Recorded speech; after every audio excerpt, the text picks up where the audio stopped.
શક્તિ ગુલાબસિંહ વાવનો વટ જોઈ લાવી લોકસભાની ટિકિટ આપી સેવા મંત્રી કેરીબેન આમ તો માજી ધારાસભ્ય કે દુઃખ લાગે 92,000 લોકો થરાદમાં વોટ આપ્યા છે 92,000 ના તો ધારાસભ્ય સેવા ભાઈ શ્રી ગુલાબસિંહ મારા રાજકીય ગુરુ એવા કેપી ગઢવી સાહેબ તાલુકા કોંગ્રેસના પ્રમુખ ભાઈ શ્રી દરસીભાઈ પરથીરાજ પરડવાથી સોયગમ તાલુકા કોંગ્રેસ સમિતિના પૂર્વ પ્રમુખ દુધાજી ભૈરવદન रामसिंह भोपाजी जगताभाई ईश्वरभाई जयराम भाई और मावजी भी कुंडारिया थी हमारा और धनो अपन बता कोई गलती ठेठा जोमो पटेल बता बैठा है बधाना नाम लई खूब मोड़ू थयुं छे तमारे बधाने नमन ने वंदन आम तो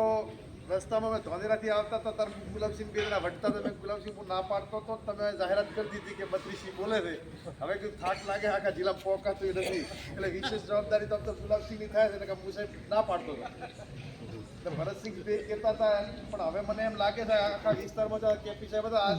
આસિયાથી ફોન આવ્યો તો 1,000-1,500 લોકો ભેગા થાય અમે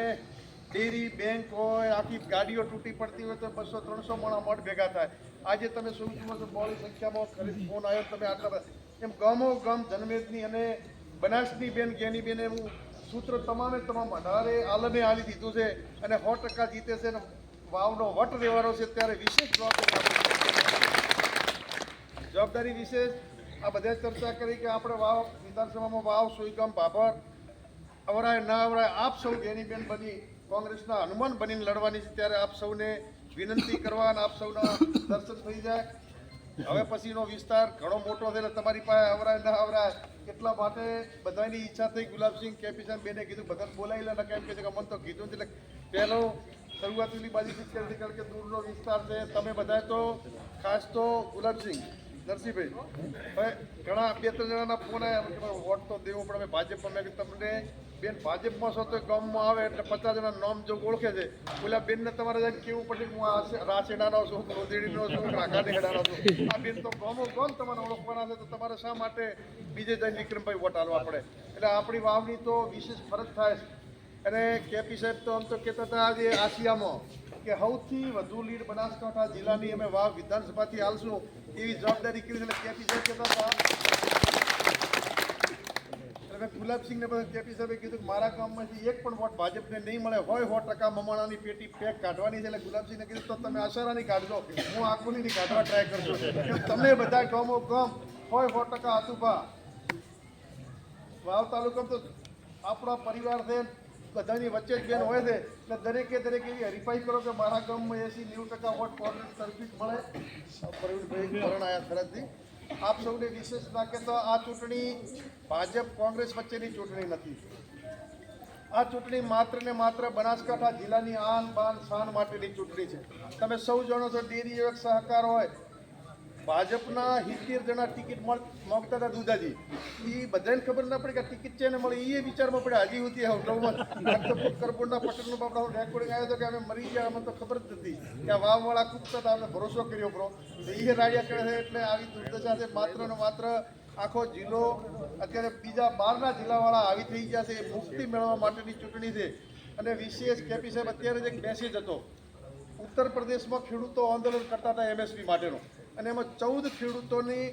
ગાડી સડાવીને પાછી રિવેસ થાર ગાડી લઈને મારી નાખ્યા હતા 14 ખેડૂતો ઉપર કતલેઆમ કરી દીધી એ જ મંત્રીને આજે ભાજપે ટિકિટ જાહેર કરી આ ખેડૂતોની હત્યાની સરકાર ત્યારે એને જવાબ આપવાનો સમય આવ્યો છે એમની 70 જણાની દશા કેપી સાહેબ કેવી થઈ છે તમને તો ખબર કેપી સાહેબ હમણાં હેઠતા કહેતા હતા એ મોગતા હતા જેને ખબર નથી એને એવી દશા હતી કે પાછા જિલ્લા બારના ઉમેદવાર હવેરીજી હસુડીજી હોમે જોપેજી એટલે આપ સૌને વિશેષ નાખે તો તમામે તમામ વાવ વિધાનસભાની બધાની જવાબદારી બને છે અને તમે કોઈ બીજા શરમાતા નહીં આટલા દાડા તો ભાજપ કોંગ્રેસ વચ્ચેની ચૂંટણી હતી વિક્રમ સરપંચ એટલે કે આપણે ભાજપમાં વાવ વિધાનસભામાં તો બધે બધા આપણો પરિવાર છે આખા જિલ્લાનો ભાજપ આપણને મદદ કરે છે બધાને લાગણી છે કે જો આ ચૂંટણી છે છેલ્લી લોકશાહીની ચૂંટણી પણ છેલ્લી એ લોકો ગમે એને લાવીને મેલે પછી આપણે જીતાડી જાય તો પછી એ બંધારણને બદલી નાખશે ચૂંટણીઓ રદ કરશે એટલે લોકશાહી માટે અને દેશ બચાવવા માટેની છેલ્લી ચૂંટણી છે એટલે જિલ્લાને પણ જો બહારના લોકોનીમાંથી આઝાદી અપાવવા માટેની આ છેલ્લી ચૂંટણી છે આપ સૌને વિનંતી કરું છું કે કોઈથી પોકાય કોંગ્રેસના આગેવાનો આવી શકે ના આવી શકે ગામો ગામ દરેકે દરેક કેટલા લોકો બહાર રહે છે બધાની જવાબદારી લઈ અને આજથી જ કામે લાગી જાઓ. 7મી તારીખે એવું મતદાન કરાવો કે આખા જિલ્લામાં નહીં પણ 92-93% વાવ વિધાનસભાનું મતદાન થાય. આખા ગુજરાતમાં એમ થાય કે વાવ વિધાનસભા એ વાવનો વટ બેન કાયમ કહેતા હતા કે મારો વાવનો વટ છે. આજે ગુલાબસિંહે કીધું કરોડો અબજોપતિ કોંગ્રેસની સરકારમાં મંત્રી રહેલા, વિરોધ પક્ષના નેતા રહ્યા હોય, CLP લીડર રહ્યા હોય, છતાં એ જતા રહ્યા. તો આપણી પાસે તો પૈસા નતા, છતાં શાના માટે ના જવું પડ્યું? ત્યારે બેને કીધું હતું કે આ વાવ વિસ્તારની પ્રજાએ અમારી પાસે પૈસા નતા વિહાબા, ત્યારે